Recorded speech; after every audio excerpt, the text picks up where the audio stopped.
আলহামদুলিল্লাহ, অবশেষে খড়ের কাজ করে গুটিও দিয়ে ফেললাম এবং করলাম রাতে একটু ধানের কাজও। আসসালামু আলাইকুম, আশা করি সবাই ভালো আছেন, আমিও ভালো আছি। আমার প্রতিনিয়ত ব্লগে আপনাদেরকে সবাইকে স্বাগতম।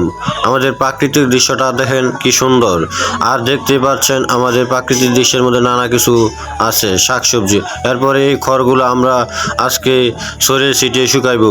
ওই দিন তো দেখলেন বৃষ্টিতে আমার খড়গুলা ভিজে গেল, আর এই খড়গুলো আজকে আসলাম সরিয়ে ছিটিয়ে দেওয়ার জন্য। আর এই খড়গুলো আমি সরিয়ে ছিটিয়ে দিলাম শুকানোর জন্য। আর এইগুলা এক জমির খড়গুলা সরিয়ে ছিটিয়ে দিলাম, এরপরে আসলাম আরেক জমির খড়গুলা। আর এই খড়গুলো আমি আলাদা আলাদা করে রেখে এগুলা সরিয়ে দিলাম। এরপর আমার দেখেন কি অবস্থা, হাই রে কাজের যা জ্বালা।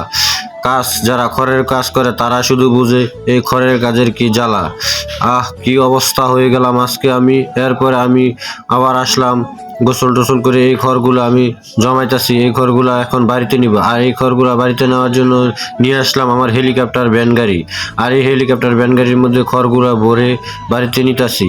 আর এই খড়গুলো ভরে বাড়িতে নিয়ে আমি নিজেই বাবাকে খড়ের উপর উঠায় আমি নিজেই খড়গুলা দিতেছি, আর বাবা এগুলা দিতেছে। আর এই খড়গুলা আমি দিয়ে আজকে শেষ করলাম। এরপরে আমি চলে যেতেছি ধান আনতে। বর্গা ধান আছে, এগুলো আমাদেরকে অর্ধেক দিবে। এই ধানগুলো আমি আনতে যাইতেছি। আর এই ধানগুলা আমরা যাই দেখি ওরা বন্ধক করতেছে, আর এই বন্ধকের অর্ধেকটা আমরা পাবো। আর এই ধানগুলো আমরা নিলাম। এরপরে আমি মাথায় করে এই ধানগুলো আমার হেলিকপ্টার ভ্যান গাড়ির মধ্যে নিয়ে আসলাম। আর এই ধানগুলো আমরা বর্গা জমিতে পাইলাম।